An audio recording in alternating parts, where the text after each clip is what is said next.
Leader వాళ్ళు. అలాగే రజనీకాంత్ గారు వారు వెళ్ళిపోయారు. ఇందాక చెప్పారు, నేను 60 సినిమాలు కంప్లీట్ చేశాను లాస్ట్ 23 ఇయర్స్లో. నాకు తెలుసు, ఇక్కడ సినిమాలో ఉన్న అందరికీ తెలుసు, మా హీరోలందరూ మా హీరోలే కావాలి. అల్టిమేట్గా మేము సినిమా తీయాలంటే మా హీరోలు కావాలి.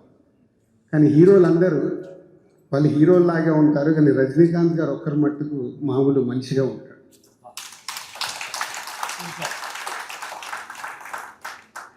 అటు జిఎస్ స్వామి వారు కానీ, ఇటు వెంకయ్య నాయుడు గారు కానీ, అటు రజనీకాంత్ గారు కానీ ఈరోజు పూర్ణచంద్రరావు గారి గురించి వచ్చారు అంటే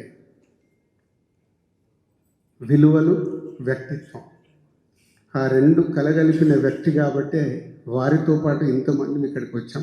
నేను కూడా రావడానికి రీజన్, ఒక నిర్మాతకి ఉండాల్సిన క్వాలిటీస్ వారి లాంటి నుంచి దూరం నుంచి వారితో నాకు పరిచయం లేదని చెప్పాను. ఒక రామానాయుడు గారు, పూర్ణచంద్రరావు గారు, కెఎస్ రామారావు గారు, వీళ్ళందరూ ఒక సీనియర్ నిర్మాతలు. మాకంటే ముందు ఒక నిర్మాతగా వాళ్ళు ఎలా ఉన్నారో చూసి అవి అలవాటు చేసుకొని నేను నా మొదటి సినిమా నుంచి సినిమాలు తీయడం ప్రారంభించాను.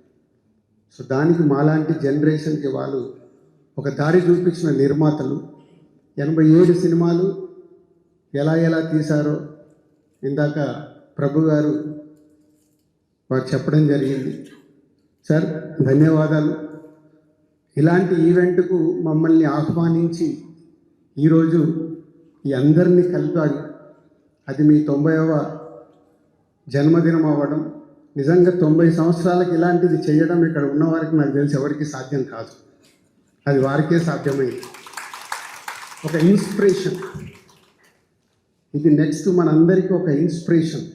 మనం చెయ్యాలని ఒక సంకల్పం ఉంటే 90 కాదు, వారు శతమానం భవతి శత జయంతి ఉత్సవం కూడా అందరం కలిసేలాగా ఆ భగవంతుడు వారికి ఇవ్వాలని మనస్ఫూర్తిగా కోరుకుంటూ, మనందరినీ ఇక్కడ ఏకం చేసిన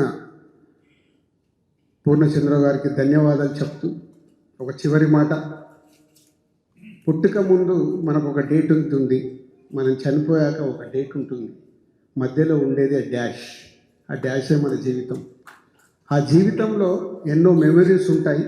నెక్స్ట్ జనరేషన్కి మనం ఇచ్చేటివి మన మంచి విలువలు, వ్యక్తిత్వాలు. Thank you. ఇంట్రెస్టింగ్గా ఆఫర్ ఇస్తున్నాను. 87 సినిమాలు కంప్లీట్ చేసిన అల్లూరి పూర్ణచంద్రరావు గారు తొందరలోనే వారి సమర్పణలో నేను ఒక చిత్రాన్ని నిర్మిస్తాను. అది వారికి గిఫ్ట్. అది వారికి నేను ఇచ్చే గిఫ్ట్. అది కూడా విలువలతో కూడుకున్న సినిమా.